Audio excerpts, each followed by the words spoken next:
Nagdulong ng ulan ang mga motorista na dumaan sa North Luzon Expressway kasabay ng rush hour kanina. At live mula sa NLEX Balintawak, nasa frontline ng balitang yan, si Brian Basa. Brian, kumusta ang sitwasyon ng traffic dyan? Jiggy, abay namumula na ang mga ilaw ng mga sasakyan dito. Panay kasi ang preno ng mga motoristang nakapila sa toll gate. Lalo ngang tumagal yung biyahe ng mga pauwi dahil sa lakas ng ulan kaninang hapon na rush hour. Ang haba na ng pila sa mga toll dahil sa dami ng motorista. Sumabay pa sa rush hour ang malakas na ulan sa North Luzon Expressway kanina. Halos hindi na nga umusad ang mga motorista na ilang minuto na ring naghihintay mapa RFID o cash lane.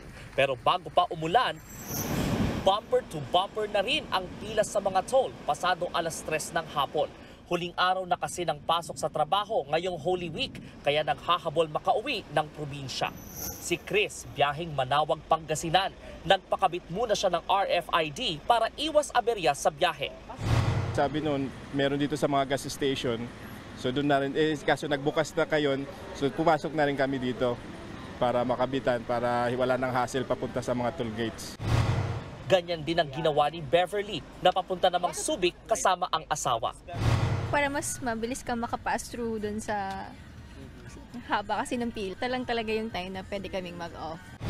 Ayon sa NLEX Management, pansamantala nilang inalis ang RFID installation sa mga lane sa toll plaza ngayong linggo.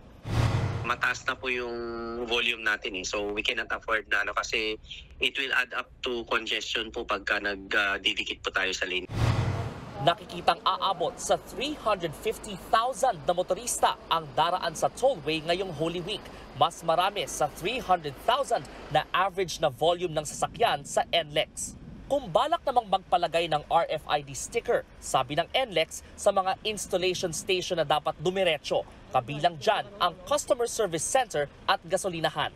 Paalala rin ng mga otoridad sa mga babiyahe, tandaan ang katagang blow bagets. Ibig sabihin yan ay i-check ang inyong sasakyan mula sa baterya, ilaw, petrolyo, tubig at makina.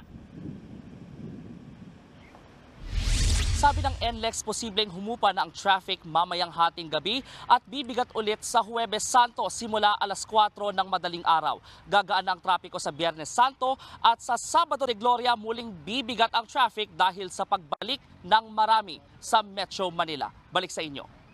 Salamat, Brian Basa. Mga kapatid, Jiggy Manikad po, iba na ang may alam at may pakialam sa panahon ngayon. Para sa konkreto, kumpleto at komprehensibong balitaan sa Frontline, mag-follow at mag-subscribe sa social media pages ng News 5.